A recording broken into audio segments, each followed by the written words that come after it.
Ladies and gentlemen, boys and girls, children of all ages, welcome to another episode of the Phenomenon Known to Mankind. At Saturday afternoon's main event. Of course, if you do not know who I am after many years of going ahead and doing this, you can't read the name at the bottom. I suggest you go back to school, go into your local library, get the biggest dictionary you can find, preferably Merriam-Webster, and look me up under the word phenomenal. Ladies and gentlemen, it is I, the Phenomenal One, and of course, here on Saturday afternoon's main event, we have a lot in store for you guys. But before we go ahead and get into that, I have to introduce my co-host. The first one, of course, comrade, brother from another mother and dimension. Guys, he is the one and only limousine riding, jet flying, kiss stealing, wheeling dealing, son of a gun who is not having a hard time holding his alligators down. So, guys, give me 2 claps and a peep snitch. Woo! There we go. Back on the air once again, another Saturday. I'm glad you guys are here with us. I know it's Valentine's Day. You're with your loved ones. You're going to sit down and warm up, maybe have something to eat, nice dinner, maybe look at some TV.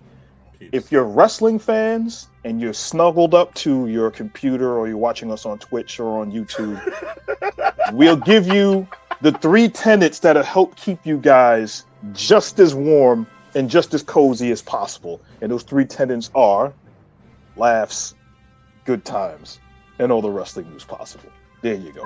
For anyone that doesn't know, Peeps just threw shade at the entire IWC who don't have He said you guys need to get up and get a job and get a girlfriend, you guys.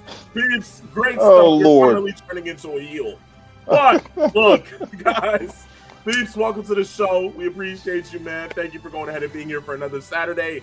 But that's not all. We have our other co-hosts. Guys, of course, I always continue to say this. I don't want to keep repeating myself, but because of the intellectual property that this man possesses, I have no other reason but to. Ladies and gentlemen, if you want humor, if you want pizzazz, if you want the extra spice to go with your coffee and your computer on a great Saturday afternoon, I suggest you pick up your cellular device, go into the phone app, and type in the numbers 411. Ladies and gentlemen, the host of Morton's Law and our co-host here on Saturday afternoon's main event, the beloved Mr. Christopher Morton, Mr. 411. Or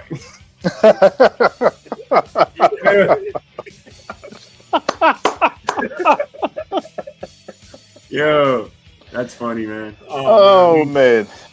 Yeah, happy venereal disease day, everybody. Did you hear they ran out of condoms in 3 days? I'm like, who's still wearing condoms? In the Olympics, I guess they got to keep warm, man. The AC doesn't work in Milan. Oh, jeez. I guess that will forever be known as the cut water emoji. Indeed, bucket, somebody bucket. But, guys, welcome to the show and to the individuals watching today, whether you're on Twitch, Twitter, or YouTube. We appreciate you guys as well for tuning in to Saturday afternoon's main event today. If you aren't familiar with us and this is your first time, welcome. You can go ahead and keep up with us here, all 3 of us, on our social media platforms, Instagram being at Saturday afternoons_main event, Twitter being Saturday Main, and of course, our TikTok where we also post memes for your enjoyment and things for you to go ahead and also be in tune with Saturday afternoons ME. But look, I don't feel like we should waste any more time today. It is not much of a stacked wrestling weekend, but in the same sense, look, professional wrestling is what we cover, right? So Let's not waste any time with that. Guys, look, when you hear this sound, it's time for one thing and one thing only. Here on Same, it is time for 3 Rope Talk. All of the professional wrestling news that you can get within the confines of the squared circle. Our first piece of news starts today within the world of AEW, and it is them being silenced by Warner Brothers Discovery. Of course, we covered last week that during the title eliminator match for the AEW World Title, MJF versus Brody King, right as the match begun, we heard F Ice chants echoing throughout the arena. And of course, AEW didn't censor it. They didn't do anything about it. They allowed the fans to be heard. Just a week later, Brody King's no more on Dynamite Television. Why? Because Warner Brothers asked AEW to not put him on the show because they felt that it would have triggered F-Ice chants even more. Peeps, we'll start with you. How do you feel about this? First off, I'm of the mindset that probably is a partial reason. I think the bigger issue is, I think it was Dave Meltzer's reporting that was the case. And I think that what happens is that we know that Brody King is staunchly against ICE. He has been wearing F-Ice t-shirts at events for the better part of a couple of months now. And I think that when we heard the chants go out there, even to the consternation and utter shock of MJF showing on his face of, oh, I don't know where to go with this one. I think that if you're in the TV business and you're behind the counter or you're in the back at TV in the truck, you're probably looking at this and listening to the channel like, oh, we don't want this chant here. Mm-hmm. But also, it could also be given the reason is that, let's really be honest, we had a world title eliminator match with Brody King winning, and then you have the next week, which is the Wednesday before they go to Australia.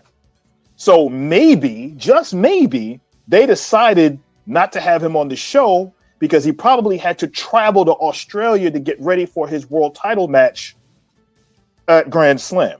That could be the bigger thing, because if I'm not mistaken, Dave Meltzer had made that report and then he kind of backtracked a little bit. So you got to take probably some of that, especially with Dave, with a grain of salt. Indeed. Chris, do you feel the same way?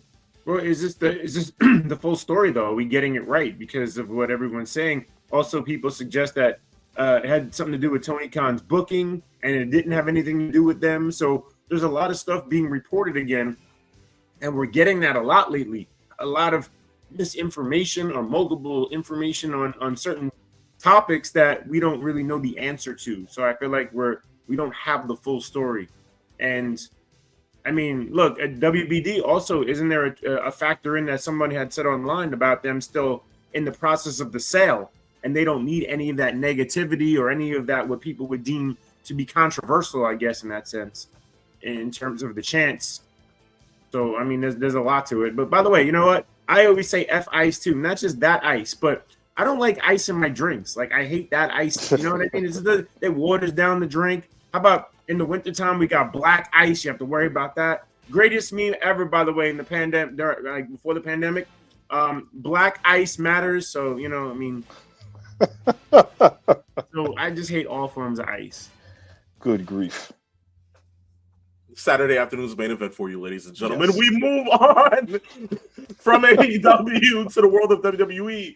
Cody Rhodes earns a spot in the men's elimination chamber match. Who would have thought, right? Yeah. That doesn't necessarily mean he'll win the chamber, but all in all, it seems as if Cody has cashed his ticket to Chicago. Chris, we'll start with you. How do you feel about this storyline so far? Do you feel as if Cody should go in winning? Is he your pick? I mean, we've been saying it for weeks now, how much we want LA Knight to finally come over that hump. But, I mean, in terms of their plans and their WrestleMania plans and the ticket sales, which we're going to talk about later in the show, I mean, I guess Cody has to win it, but I feel like it's too easy to say he's going to win it. I don't want him to win it. I would rather see LA Knight finally get that nod. Okay. I mean, look, Cody has been – this run hasn't been as good as the first one. There's no doubt about it. And look, we're at the road to WrestleMania right now. So, of course, ticket sales are going to be skyrocketing. Everyone's going to be buying these SmackDown. Like last night, 11,000 in Dallas. So the numbers aren't coming down.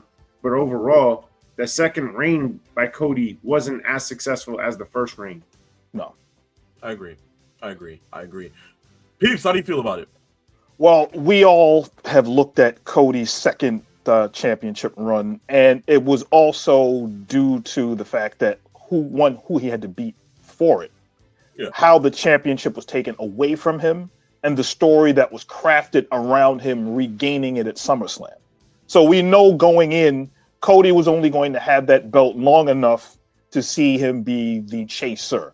And I think most people will agree Cody is better in the chase position than being the actual incumbent champion. We've seen that happen before with certain other wrestlers where they will win a championship and they will do well holding on to it as opposed to chasing for it. And then there are other wrestlers that do the inverse. Looking at how we've seen the way that they've booked Cody, Cody has still been booked strong, and they have thrown opponents in his way to kind of freshen up his run, especially after losing the championship. But right now, I think we all agree Drew has done everything in his power to deserve main eventing one of the nights of WrestleMania. So that goes without saying. Cody going into the Elimination Chamber just brings extra intrigue and eyeballs to the premium live event. Now, when they start to fill the rest of the event, because there's only 3 people in the chamber now, they're going to add 3 more by the time we get to the main event of the Elimination Chamber. Let's see where they go from there. But I would love to see a push by a certain other wrestler that we'll talk about as we go forward. I agree. But I noticed you said something within there about Cody losing the title. It seems like losing the title doesn't necessarily have to come in the world of WWE. It comes in the world of AEW as well. Let's talk Tommaso Ciampa, guys. 1 week ago, we were talking about him finally going ahead and seeming as if he was getting a star position, main solo talent. He goes ahead and wins the TNT title. Now, fast forward this week, we are here to talk about Tommaso Ciampa losing the TNT title. Look, I'm all for Fletcher versus Briscoe in a ladder match at AEW Grand Slam. Who isn't? Okay? But the reality is here, why would you go ahead and just make Tommaso Ciampa a transitional champion? No can do. Peeps, I'm sorry. I digress here. You can write that down. But I have to ask you, how does this make you feel? And does this continue the reigns of people saying that Tony Khan just likes to be able to use toys for a significant amount of time up until that he chooses to drop them?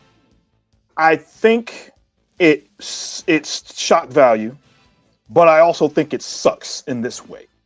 One, if we're going to go on the plan that was originally talked about within the last week or so, the original idea before Tommaso Ciampa signed with AEW was that Fletcher was going to go into Grand Slam and a challenger for the TNT Championship against Mark Briscoe.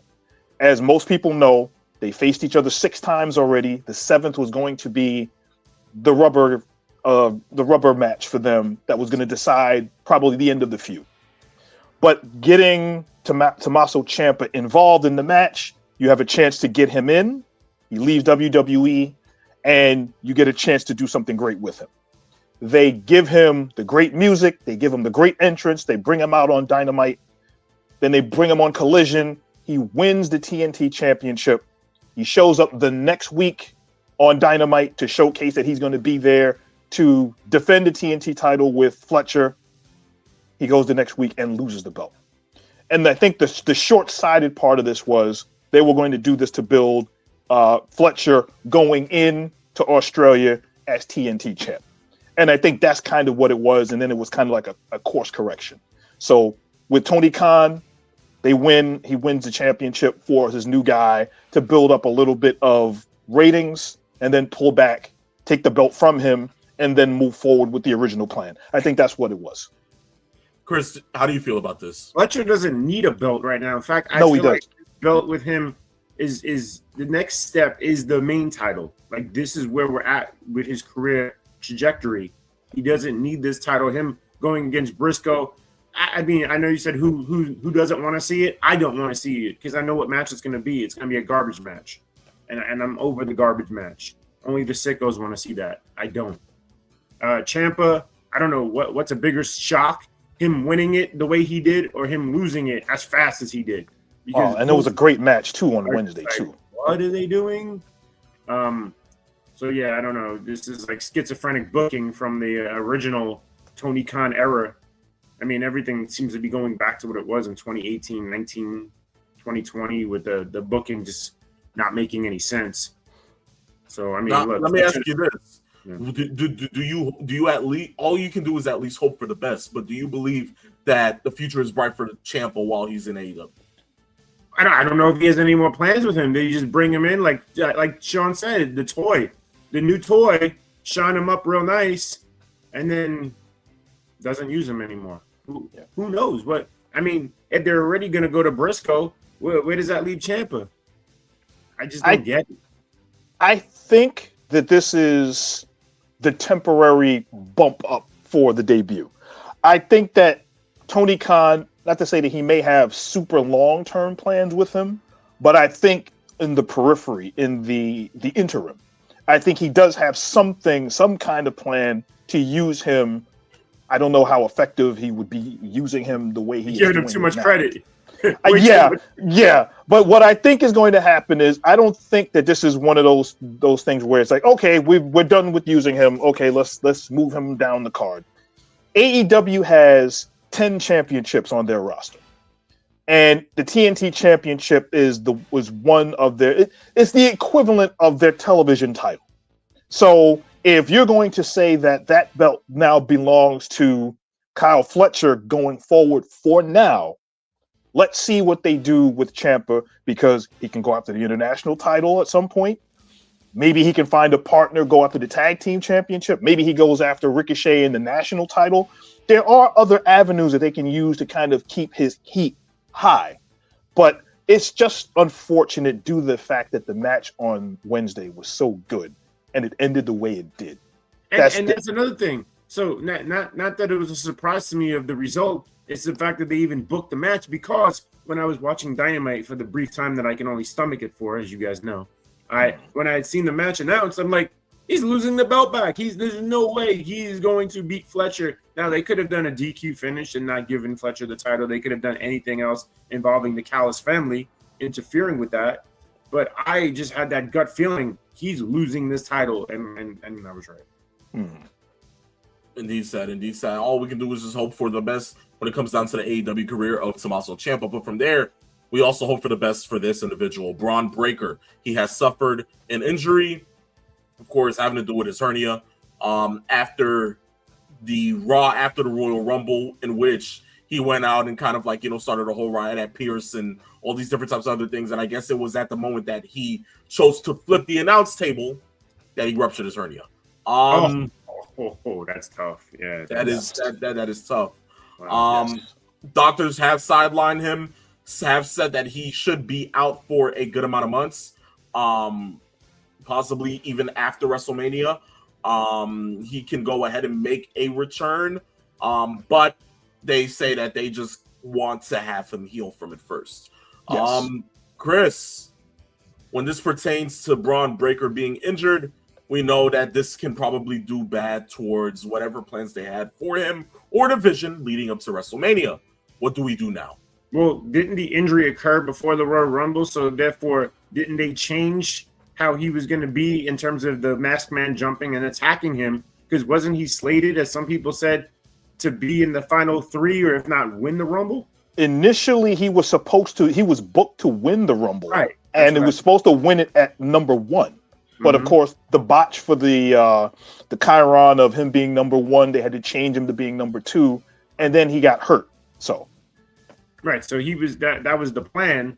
Now going forward, a lot of things get changed. Again, we're going to talk about WrestleMania and the tickets, whatever.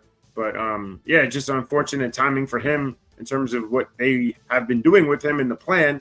And then and it's not even working an AEW style match. I got him hurt. It's just lifting something. And hernias are the worst. I've already had 2 surgeries. It's not fun. The recovery process is a horrible one. And we just wish him the best. That's all. Yeah. And the funny thing about it is it was initially reported that he initially hurt himself while training. And then I think that the table flip might have aggravated it, and then he wouldn't gotten the more serious strain of that injury, which required emergency surgery. So now we've got a problem with booking going forward as far as who gets to step up, who's going to be there, what's going to happen. And I think we're starting to look to see, are there new stars on the horizon? Are there guys that are injured that may not be 100% ready, but are ready to come back and be pushed into that same position. Somebody that may or may not be ready in that spot. Do they do what they did with Jey Uso? Like, you know what? Maybe it's your turn. You go ahead. Do we have something like that in there? I have one wrestler in mind that could get into that spot potentially, but we'll talk about that a little bit later on. Got it. Well, Pete, I have to ask you this. When it pertains to somebody in the division, do you feel like this should now be the time that Bronson Reed gets utilized even more? I believe so. And it's like he's been on the cusp of being a monster heel, and then they kind of pull back a little bit on him and push him a little bit. Not so much the way that they've done with that Kane push-pull system, but they've used him in a way where he's like on the cusp of being super, super serious, and then they kind of pull him back a little bit. So I'd like to see like a full Bronson Reed squashing folks left and right, similar to what they did a week ago.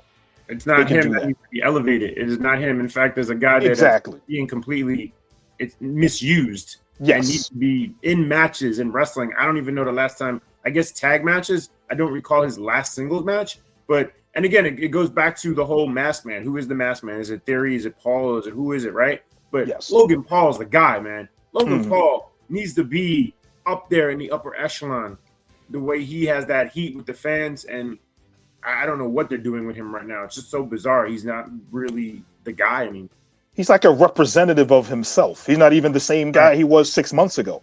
It's so I hate his booking right now.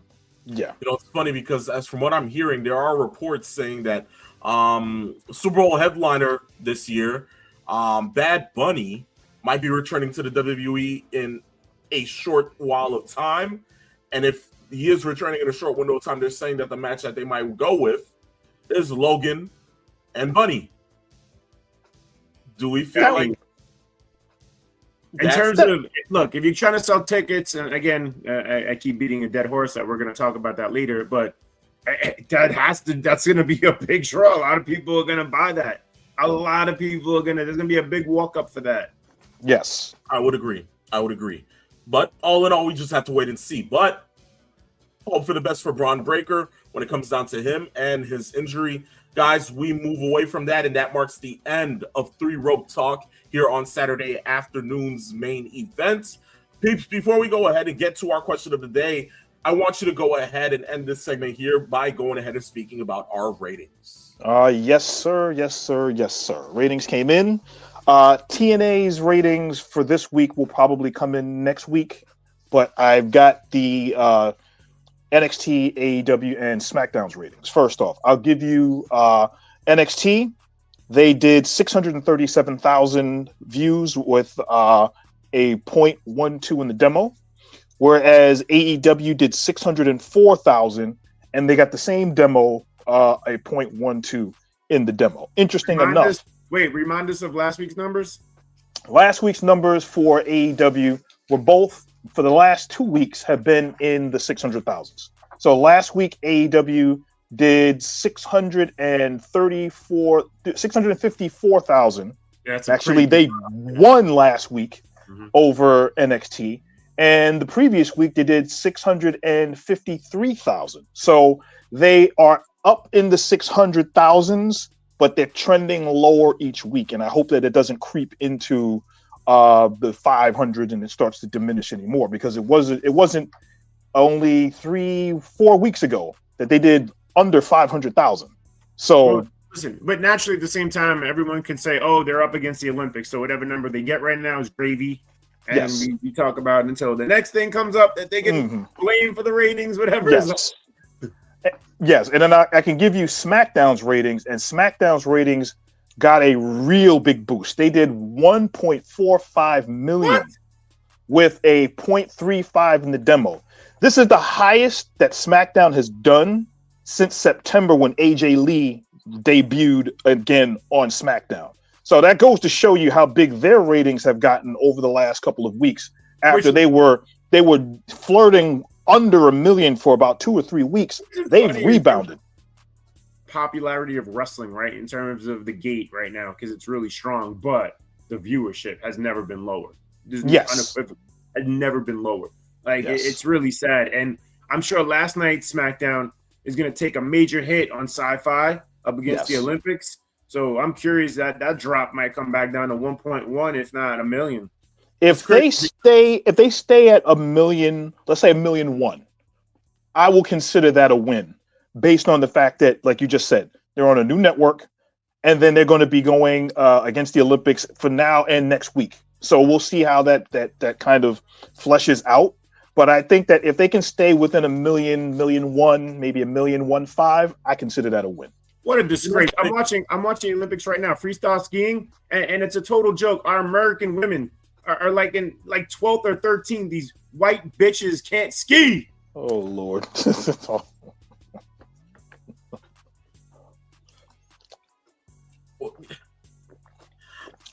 I digress. There you go. Only on same. Chris, we love you, man. We love you.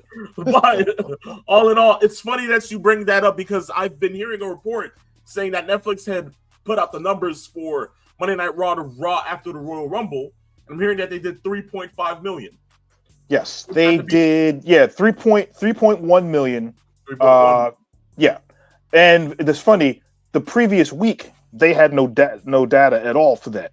You know, when the way Netflix does their ratings is that if you don't chart within the top 10, they don't release the numbers for that week. So, but that's 3.1 globally, not globally. Yes, globally. Nationally, what I wrote down that they were the 5th most watched in the United States nationally. Right, so that part worked. When they did 2.5 million back on the 19th, that was 2.5 globally, but they were 6th nationwide. So you're figuring if they're doing that nationally, they're probably within 500,000 of that global number. And that's usually where they average when they go ahead and they put those numbers up. What a disgrace. This bitch just went 16th. 16th place is the best we could do in this country. That's an embarrassment. As we can tell, Mr. Christopher Morton is a real patriotic individual, especially when it comes to his sports and his Olympics. But all in all, that marks the end of the ratings here. We're going to go ahead and jump into our question of the week. Guys, of course, if you want to go ahead and be a part of the show in this manner by giving us a question that you know that we will definitely want to answer. If you feel that your question, in the words of Triple H, is that damn good, go ahead and send it into our DMs on Instagram at Saturday Afternoons_main event. Send it in, and if it's that damn good, in the words of JBL, I guarantee it'll be on the next episode of the show. But with that being said, Master Sean 007 goes ahead and gets the spotlight this week. He says, "Greetings, gentlemen. Out of curiosity, do you guys prefer your referees to have some personality or charisma, or do you prefer for them to be bland and invisible?" Well, That's when we a good talk question. about some of the greatest referees of all time, we talk about Hebner. We talk about one of my favorites who retired early. I don't even remember why he retired. Tommy Young, Nate. Talk about Tommy Young. Tommy Young is probably the single best referee in the television era that I've ever seen. And the reason why is because he refereed each match like it was a sporting event. If he didn't see something, he didn't call it. If he did see something, he brought it up within the context of the match. He knew the context of, okay, this is a title match. Somebody does something that would be construed as something that can get you disqualified. He knew as a referee the importance of it, so he would let certain things go. It's like, look, you can't get away with this. This is a title match. I don't want to have to ring the bell. He was spot on. He worked anything that got in his way that was a hit that would maybe distance anybody from a loss, a disqualification, whatever was the case. He was there all the time. And even more so, his refereeing was believable. Much more so than a lot of referees that we've seen before over the years. We've talked about Nick Patrick over the years, who's been in the spotlight. Danny Davis, one of the first true heels of working heel as a referee, which I know a lot of people will call to remember as far as that goes. I was just about to bring it up to you. Yes. That was literally my thought process. Yes. Because I feel like, when it comes down to refs, they just add to the essence of the match. I need them to have character. If there's no character within the ref, it kind of doesn't deliver on all ends and on all cylinders. But Chris, how about other guys like Lil Nate? Yes. Charles Robinson. Yes. Who just turned 60 years young recently, by the way. Looks really good for that age. Yeah. It's another one, I think, people usually can signify as underrated in a sense. And, a lot of his work comes from the Hell in a Cell matches, but it's because he adds character to that. R.I.P. Tim White. Yes. Yeah. Tim White was really good. Really, really good. Also, Randy, don't call me Pee Wee Anderson was another good referee. Bill Alfonso, who Chris and I actually spoke to years ago on the first iteration of Saturday afternoon's main event. We actually interviewed him. So yeah, there were a lot of really good referees over the years that right down the middle, daddy. Right down the middle, daddy. Right there, baby. So yes. It's interesting how the business has evolved and the referees have become more a kind of like big personalities, so to speak, as we've seen. I do like how WWE has gone back to naming the officials, because under Vince for a while, we didn't know their name. They were just there. Yes. Now we know everybody's name again. Some of this new crop of crew that I like. I'm trying to think which guy stands out the most to me. There's Eddie. Is it Eddie Orengo? Eddie Orengo. Yes. I like his work. Now going to AEW, we got some problems. Because Aubrey Edwards was good for a while until she started to steal the spotlight. She really went into that hole with the facial expression mode that people started yelling, calling out about. What do you guys think about their officials? For more or less, when it comes to Aubrey, her yelling every time she goes, "Run!" It throws you off. Right, I mean, obviously, you want to let the crowd hear and the TV audience to hear the count, but we can count along with that and understand that that's going to be the case. Bryce Remsburg, who is one of the worst referees I've ever seen. He's not worse than Rick Knox. Rick Knox. Well, you got a point there. Yes, I'll give you that. But my bugaboo with AEW, as far as their presentation, were all the great matches that they've had over the years. My number one pet peeve in AEW has been their officiating, because it's never consistent.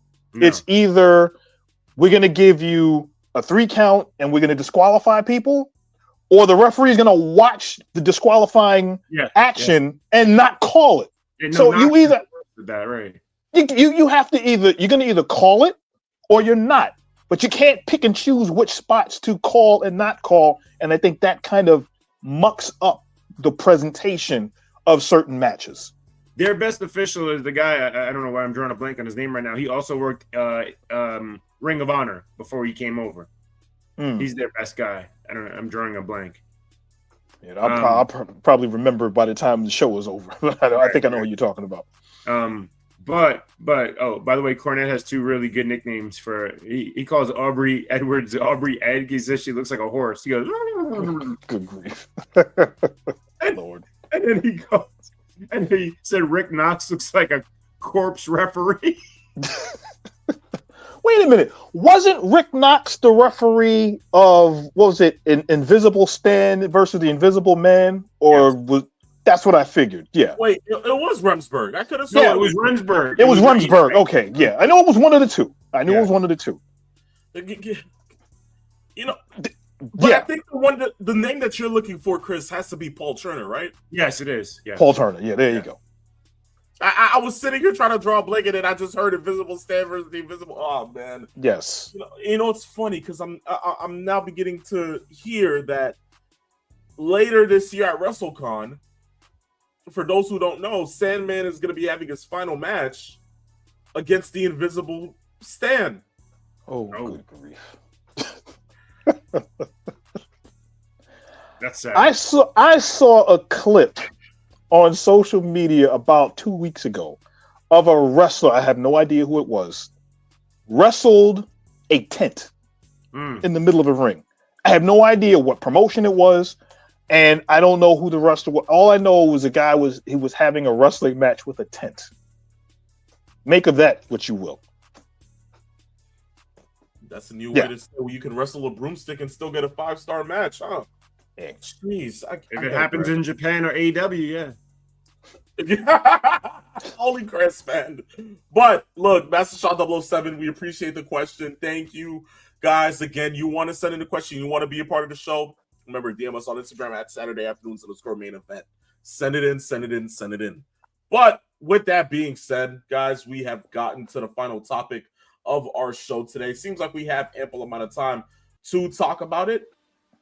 But final topic, WWE's dilemma with WrestleMania. Guys, we are officially, literally 3 months out.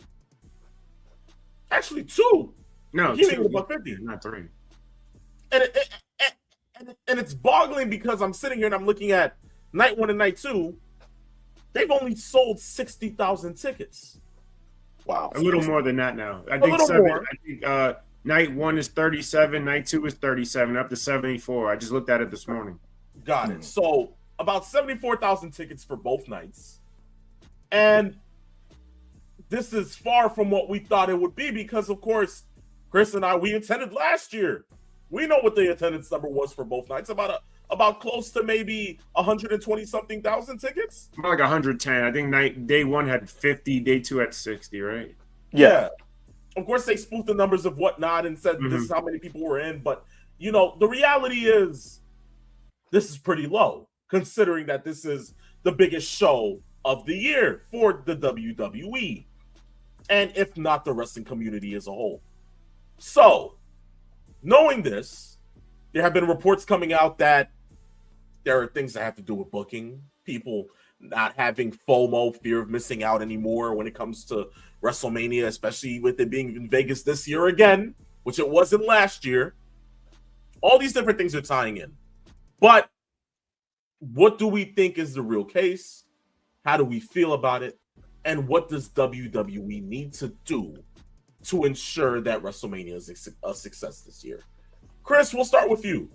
There's so many layers here to unfold, and we have ample time to talk about it, as you just said. And when we look at, the card for starters, right? What has been announced thus far? CM Punk, Roman Reigns. I don't know how they can panic. Now, that's reportedly they're panicking because of the ticket sales. And so reportedly they have already changed a card that they have not announced. So how can you do that? If that is true, by the way. Again, grain of salt with anything that's reported these days, right? Yeah. Now we're hearing, I know we talked about this pre-show, that it was supposed to be, what would you say, Brock against who? It was supposed to be Brock and LA Knight, and then it looks like it was changed to Oba potentially versus Brock. Correct. And if that's the case, how do we feel, Chris? Well, no, but then there's other layers too in terms of the ticket prices, right? So therefore, if the numbers are low and they're panicking, but according to Alvarez, is saying that they have no plans whatsoever to ever lower the prices. Now, that on the contrary has been changed because through Ticketmaster, starting since yesterday, the WWE and Ticketmaster went along to lower down the ticket prices by 25% from now until Monday at exactly 11:59 p.m. Of course, that's ample amount of time for people to go ahead and at least get a discount on WrestleMania tickets, kind of like what Vince did around the same time when it came down to WrestleMania 38 in Dallas again. What did he do? He went ahead and put out buy one, get one. You know, but if the third party market, right? The third party market, all those people that buy it up, all the brokers, and what I did last year is I waited as long as possible. I ended up buying. I got $500 ticket, and I was sitting in like the section where they bring you food. Like that's how good of a deal I had, and so many people paid that double or triple that price. So I think the smart people are gonna wait until those numbers come down. Why would you buy something that you know it's going to come down? Agreed. And Nate, what do you think? I also think part of this is TKO and a lot of the anti-consumer, anti-fan things that they've been doing. For instance, we know that WrestleMania weekend is very big for the indies. They will usually have conventions centered around that. You'll have independent promotions that may have shows centered around the show, but also we have restaurants and cafes, or maybe one of these places that may do watch parties. Come into the bar if you're not able to get tickets to come into WrestleMania, since they're so exorbitantly expensive usually. To come into the bar, go to a restaurant, sit down and eat, etc. Well, what we found out is that the WWE this year was implementing something where if you're within a 50-mile radius of Vegas during night one or night two, restaurants will not be able to carry the WrestleMania feed, which is ridiculous because, one, not everybody's going to be able to get into the building or even wants to get into the building. They want to probably go to, say, a Buffalo Wild Wings or go to some place like that and sit down and watch the show with their friends, their family, a group of 20, a group of 30, and just relax and enjoy. But what TKO would like is a payment for every seat. And that's where the problem comes into with a lot of the low ticket sales. So that can factor in as well. Well, that comes with the greed of the company. Yes. And then they can, of course, then turn around and release X amount of people after WrestleMania and say, what? So Paul Levesque and Mr. Khan and Ariel Manuel can get a bigger check while those people get released. Yes. And okay, so here's another huge part of the ticket sales, which is tourism being down in Vegas just generally. And then secondly, and most importantly, with what's going on in this country and the current disgrace that we're in right now, a lot of people do not want to come here. Yes. So a lot fewer people are coming from overseas for this WrestleMania. And the saddest part about that is that tourism is usually a big boon around Super Bowl. You get the playoffs in certain sports.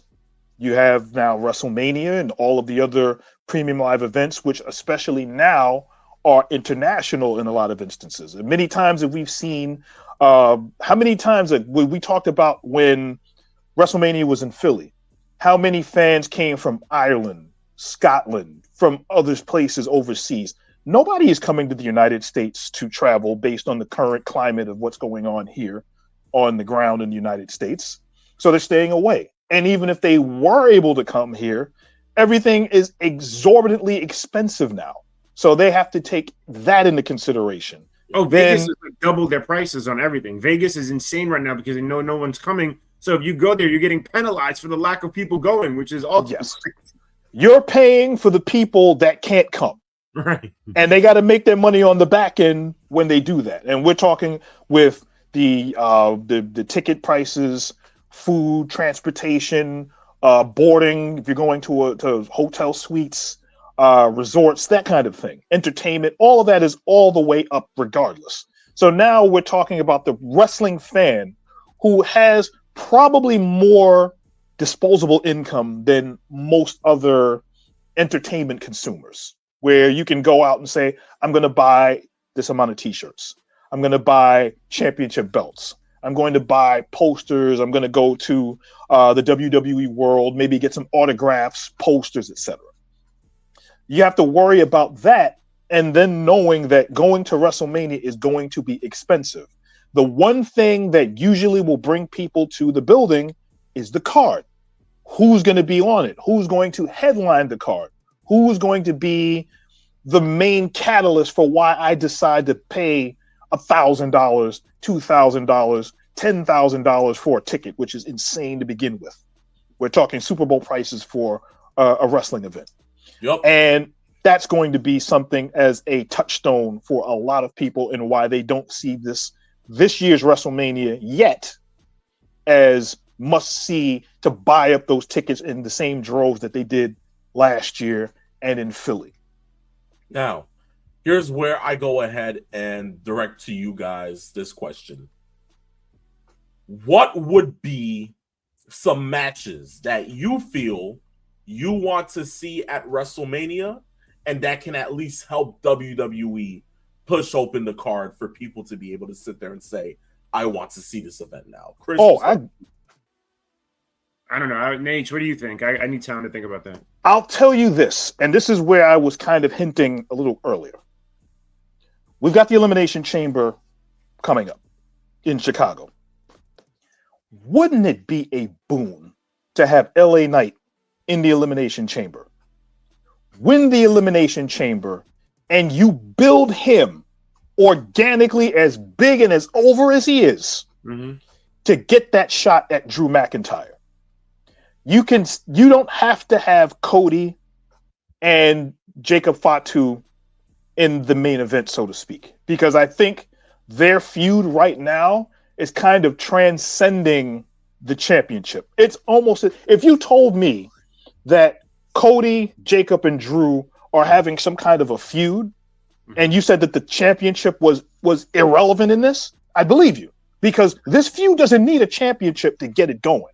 Maybe for Cody and for Drew, yes. But if you stick LA Knight in there, who we've talked about on this show for the last almost 3 years, as far as push-pull. They give him the U.S. title, they pull it away from him. And either he's in the doghouse for whatever reason, if you've seen WWE Unreal, and then kind of like, okay, well, we'll see what happens. The organic build toward LA Knight works. If you're going to put him in the main event and say he's going to main event WrestleMania against Drew, I think that can get some people in seats, because you then draw on top of that and you build. Very similar to what they've done with Daniel Bryan when he was doing that organic push, getting him towards his WrestleMania main event match. You build, you get the right story, and it works. That's what I think would work.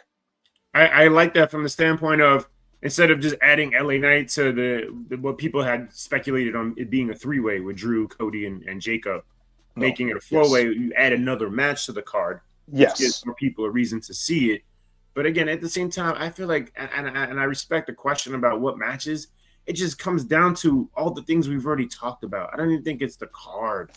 I think, the whole, like, I don't want to come to the States. I don't want to go to Vegas. I don't, there's so many factors in that is not wrestling related on why this number may be lower than last year. Okay. Yes, and also so many rash of injuries to the stars that would have been at the top of the card doesn't help either. So indeed, like those of Bianca Belair, Seth Rollins, now Braun Breaker, of course. It does do damage indeed. AJ Styles being retired now. Yeah, but it's WrestleMania. People are gonna buy it no matter what. I disagree with you guys on that. Like, I think people are gonna buy it regardless of the card. They just don't want to do it right now. Understand. Well, look, in that sense, Max Lewis has something to say within the comment section on YouTube. He says, I believe we are in a recession, which is causing us to be very selective in paying. Yeah, 100%. Yeah, that's a huge factor. It's cost. If you are living paycheck to paycheck and you have a certain amount of disposable income for your entertainment purposes after you've paid all of your bills, and you say, well, I want to go and watch wrestling. Well, is it cost effective? And this is where, and I brought this up about 2 months ago, about how AEW should be using this in their marketing material, as we are the affordable alternative to WWE. We have lots of great talent. We're going to give you lots of really good matches and compelling content, and you're not going to pay an arm and a leg to go and see our product. Whereas the WWE is nickel and diming everybody. And I think that's part of the problem, that is that disconnect between TKO and the wrestling fan. The wrestling fan has a certain amount of money they want to spend, and they want to go to see WWE. That's not the issue. The issue is, are they willing to part with their precious paychecks over that?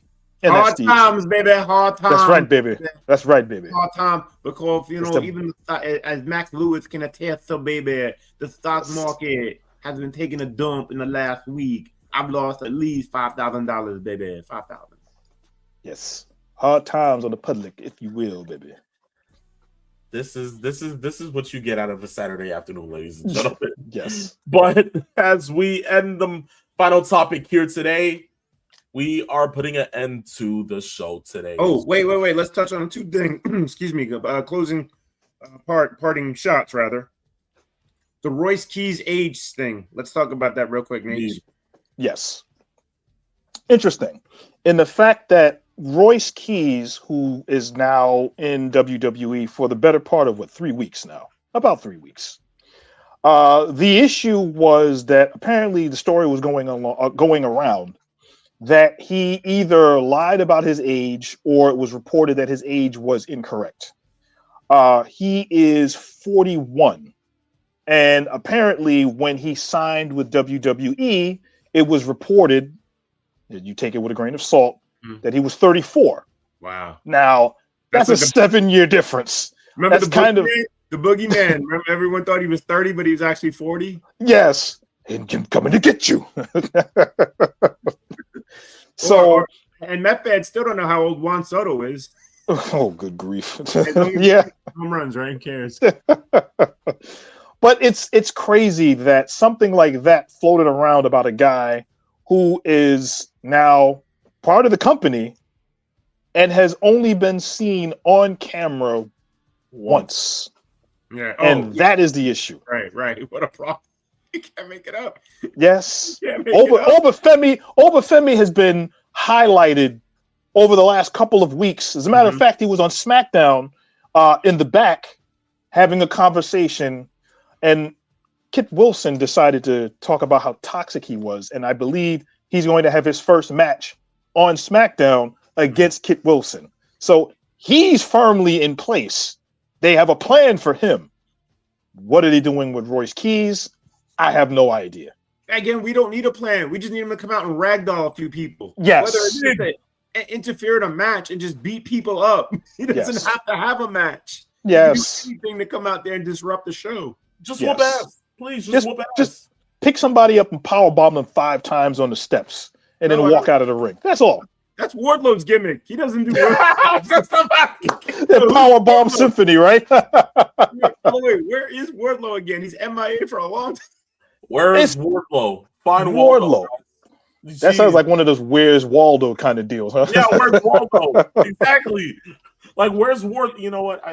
And unless you guys got another parting shot, I have a final one. We always kill AEW for these forearms, right? And a lot of them are embarrassing. Moxley's look like a joke, and no one's really laying them in. Last night on SmackDown, we hit a new low. We hit a new low for a forearm. I'm not the biggest fan of Nia Jax. That's an understatement, as everyone who's heard this show before knows. Yes. All right. But last night, if I'm Nia Jax and I'm sitting there taking those forearms from EO, I'm looking at her going, bitch, I ain't selling this shit. Like, what? What were those? This was the forearm. This was EO last night. Like, nothing close to connecting. Anything behind it. I wanted to have a moment of silence for those forearms. Yeah, it's crazy. And the funny thing about it is, I remember somebody on I think it was on YouTube. I was watching the comment section of a video. Somebody said the reason why they use so many forearms is, if you remember, using a closed fist is illegal, and then the forearm is supposed to be legal, which I understand if we're going kayfabe as far as rules go. But when no referee ever seems to break up somebody punching someone in the face, that's kind of weak. So yeah, it's no. Okay, here's the biggest problem with the industry. It's industry wide. The majority of these wrestlers today don't know how to throw a punch. They don't know how to make it look legit without making contact. All right, you can easily stiff somebody, but you have to make it work. We talk about some of the best working punches, like Michael Hayes. Give me a couple guys from the past who do the best working. Flair, right? Ronnie Garvin, Orton throws a good punch.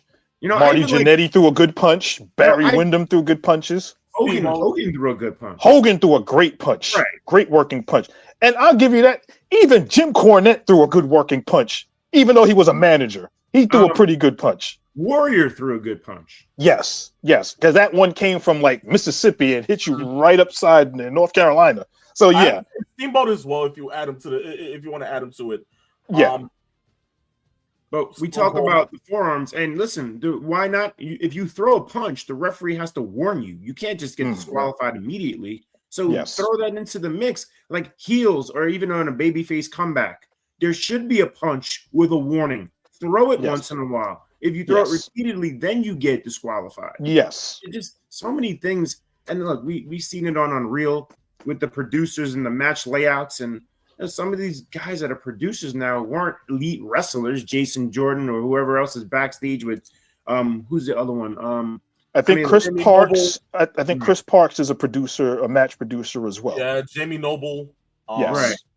And Bobby and Robert Roode is another producer too. No, I'm sorry. Jason Jordan is not a producer, right? He does something else. He is. No, I think he is a producer. He is. But I mean, they're just not laying it out right. A lot of these matches are lacking things, and there's just no. And a lot of these matches start at 100 miles an hour. There's really rarely a lockup. Like even last night, I know Nate, you had talked about it before the show.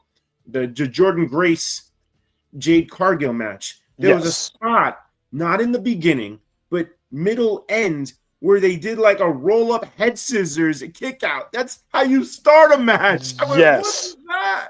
Yes. Which is weird, but those kinds of things happen.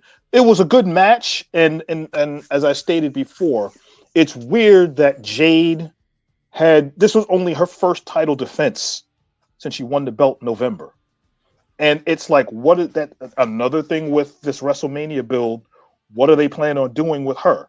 What is her title reign going to look like? Now, obviously, the injuries to Naomi and Bianca Belair, I think, have derailed a lot of what they want to do with her. But there still has to be contingency plans involved. And there are a lot of other wrestlers that are there that they can use, either from NXT that they can bring up and see where they go from there. I agree.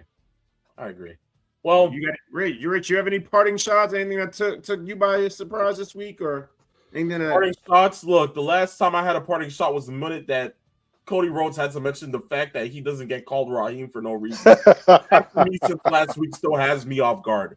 Anything other than that coming into this week, look, Finn being able to go ahead and get his match again at the Elimination Chamber against Punk for the world title.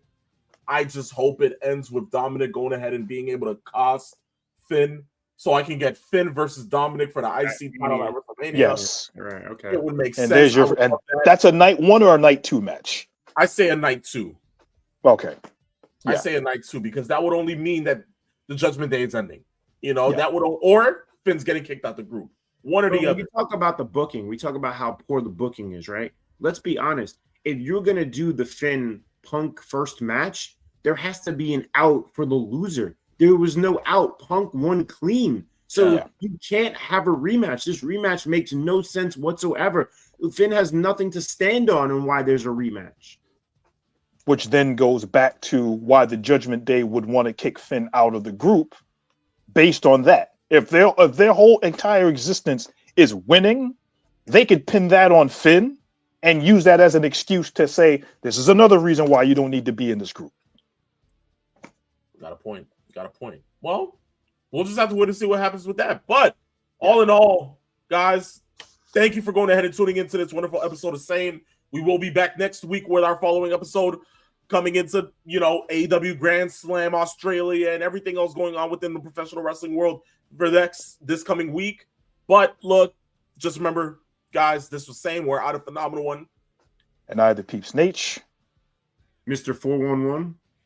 That's Mr. Cutwater. We already know that. Yeah, of course. Just change it, man. Just change it. Yes. Remember, we came. We saw. And in the words of the great Christopher Morton, I can't drink anymore. Woo! But all in all, in the words of Paul Heyman, we conquered. See you next week for the following episode of Same. Remember, Phenomenal One, Peeps Nate, Mr. 411. This is Same. Peace, love, farewell.